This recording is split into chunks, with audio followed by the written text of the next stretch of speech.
Yang sangat dirasakan oleh banyak kelompok, terutama kelompok minoritas, Pak.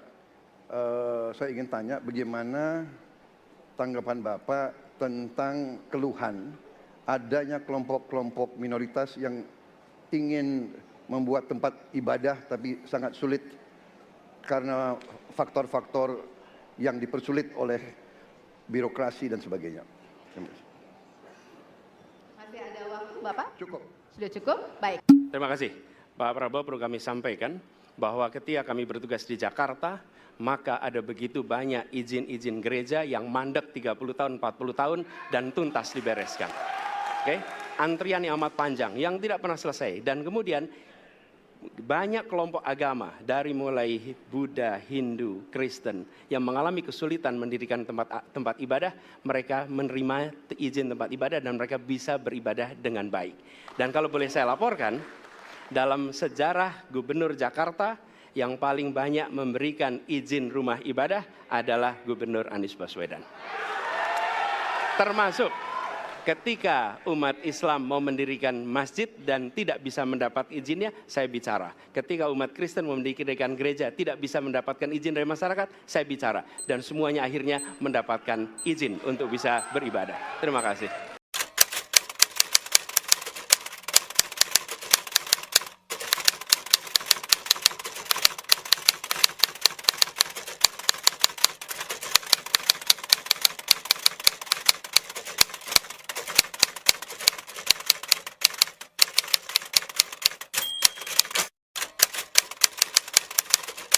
Mengatakan seperti ini, Mas Hersu. Hanya dalam waktu 5 tahun Anies menjabat Gubernur DKI, dia sukses memusnahkan gereja di Jakarta sebanyak 1.449 gereja hilang, katanya. Luar biasa gereja menurut Rudy Valinka. Dengan data seperti ini, gue sekarang heran kalau ada umat Kristiani yang masih membela dia. Ini provokasi kepada umat Kristiani. Dan sudah itu dia mengatakan, padahal sudah jelas orang ini sebagai bapak intoleransi Indonesia. Itu sangat-sangat luar biasa, Mas Hersu. Dan dia kemudian menyertakan sebuah data. Data itu dia ambil dari CNBC Indonesia, begitu. Nah, ini kemudian menjadi rame, Mas.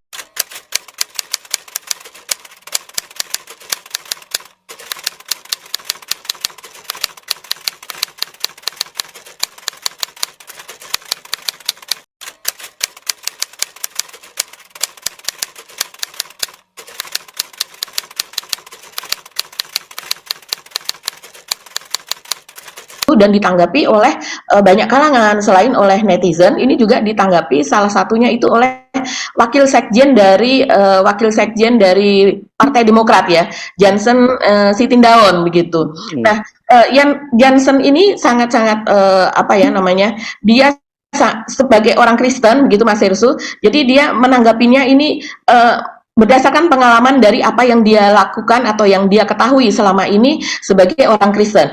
Dia ada 3 poin. Yang satu adalah kita boleh beda pilihan dan posisi politik, tapi sebagai jemaat Kristen yang tinggal di Jakarta, saya harus katakan tidak ada itu gereja musnah, apalagi sampai ratusan ribuan selama Mas Anies jadi Gubernur DKI. Padahal sehari-hari dia juga mengkritik dari memberikan kritikan kepada 01 begitu kan sebagai ya karena dia sekarang kan dukung paslon 2, bekat mantan, ini kan mantan ya. Mantannya Pak Anies ini. Sekarang dia mendukung, dan Jansen ini adalah salah satu kader Demokrat, kan dia wakil sekjen yang sangat aktif di media sosial. Yang kedua, dia mengatakan suasana beribadah di Jakarta juga baik-baik saja dan tidak ada masalah. Mau ibadah online karena keterusan ke bawah suasana COVID kemarin, maupun offline yang datang langsung ke gereja, semua berjalan baik-baik saja. Dan nomor 3, dia mengatakan, mari terus pertahankan kerukunan umat beragama ini mau apapun keadaan, suasana, dan situasi politiknya. Cukuplah soal-soal agama ini kita tarik-tarik lagi ke politik, udah enak ini suasana pilpresnya, jangan lagi kita keruhkan. Mari terus kita jaga kerukunan, sukses untuk semua. Itu kata Jansen Sitindaun. Nah, ini artinya dari pihak 02 sendiri saja itu memberikan tanggapan yang seperti itu, Mas Hersu. Jadi ini memang yang dilakukan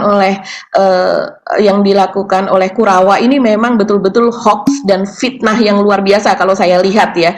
Dan dia menyajikan data-data mentah yang mungkin dia comot begitu saja tanpa dia olah dan tanpa dia perbandingkan data-data lainnya. Nah, ini ada lagi dari Ferry Koto.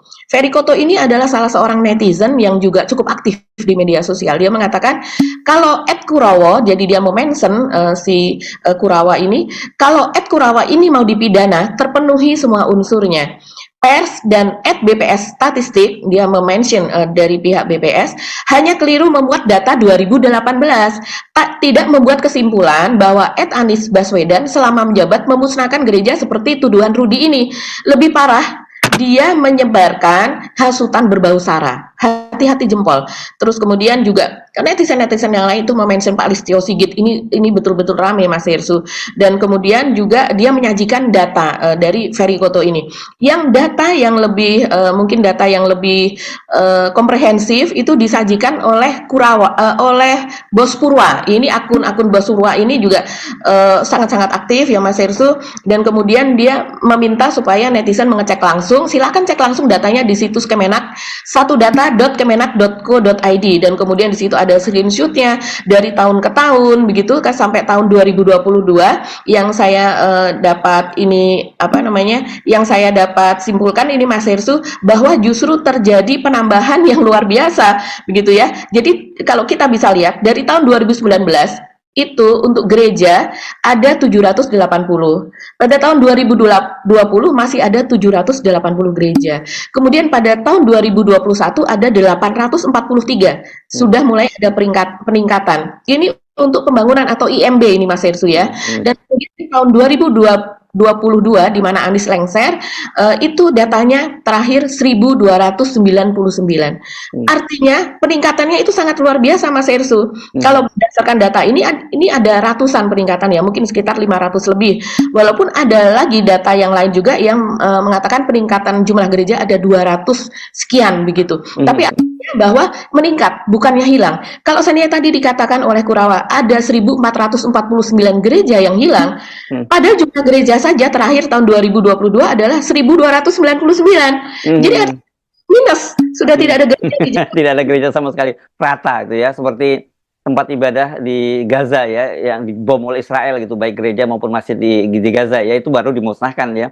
Ya jadi ini memang bahaya narasi macam ini. Tapi setahu saya kan Pak Anies ini kalau soal bangun tempat ibadah juga seperti di banyak testimoni bukan hanya agama Kristen, agama-agama lain juga mendapat kesempatan yang sama, termasuk juga Islam saya kira sama. Jadi betul saya sepakat dengan Johnson, memang di era Pak Anies yang selama ini dicitrakan sebagai bapak politik identitas, hal-hal semacam itu justru malah tidak terjadi begitu ya Mbak. Dan orang Islam juga nggak protes gitu terhadap apa yang dilakukan oleh Anies Baswedan kan, itu kan menariknya di situ kan.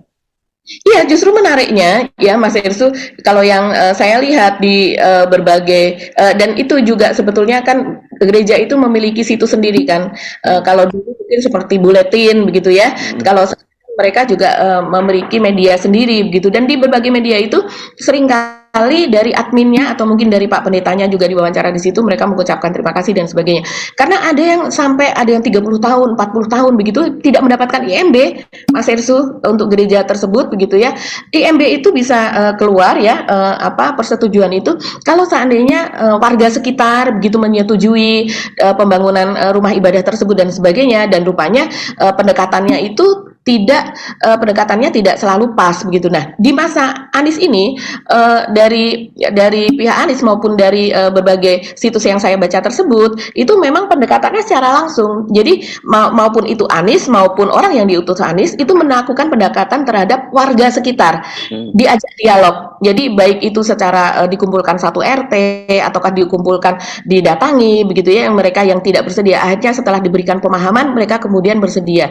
Jadi dalam hal ini Pemprov begitu membantu dengan melakukan dialog atau pendekatan kepada warga sekitar di mana gereja tersebut akan dibangun. Biasanya gereja dibangun karena memang jamaahnya sudah mencukupi, jamaah untuk di sekitar itu. Kalau seandainya jamaahnya ya kalau mereka nyebutnya ya. Jemaat begitu ya.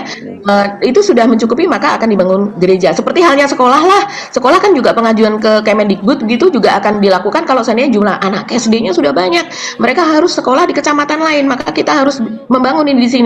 Sama seperti itu sebetulnya. Nah, itu tapi selama puluhan tahun tidak mendapat. Jadi apa yang dikatakan oleh Pak Prabowo mempertanyakan bahwa Anies ini mempersulit pendirian rumah ibadah untuk minoritas, ya ini memang faktual di lapangan sama sekali tidak seperti itu.